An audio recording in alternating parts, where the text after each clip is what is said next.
Qu'est-ce que la réforme Séraphin-PH? Fin 2014, l'État a lancé un projet de réforme pour revoir la façon de concevoir les budgets des établissements et services accompagnant les personnes en situation de handicap.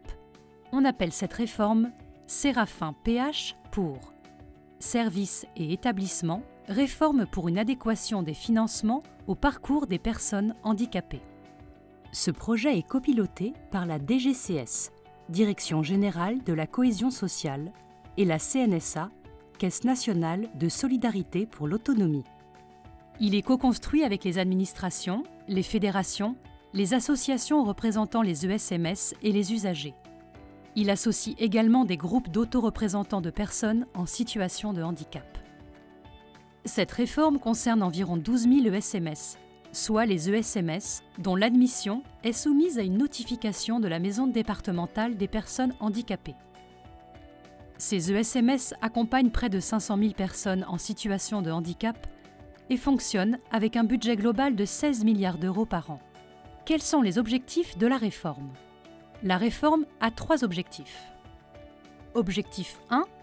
Attribuer des budgets équitables aux établissements et services. Jusqu'à présent, les budgets étaient attribués à chaque ESMS par l'Agence régionale de santé ou le conseil départemental sur la base d'un projet de budget élaboré par l'ESMS, le plus souvent en fonction d'un budget historique, d'un nombre de places déterminé et de journées prévues d'ouverture. Par exemple, la structure reçoit 100 € par jour par personne accompagnée. Le montant de ce budget n'est pas systématiquement déterminé par les modalités d'accompagnement proposées, ni par les caractéristiques des personnes accompagnées ou leurs besoins. La réforme a donc pour objectif de faire le lien entre le budget attribué, les caractéristiques des personnes et les modalités d'accompagnement des ESMS pour permettre de répondre aux besoins des personnes accompagnées. Objectif 2. Faciliter et soutenir les parcours de vie des personnes handicapées. Aujourd'hui, en France, les pouvoirs publics œuvrent pour une forte personnalisation des accompagnements des personnes en situation de handicap dans une société devant elle-même être plus inclusive. Dès lors, la réforme du financement des ESMS doit contribuer à soutenir la transformation de l'offre d'accompagnement des ESMS qui doivent venir notamment en appui des acteurs de droit commun.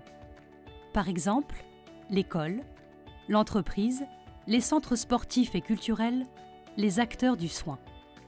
Objectif 3. Rendre la réforme lisible, de manière à ce qu'elle soit comprise par tous.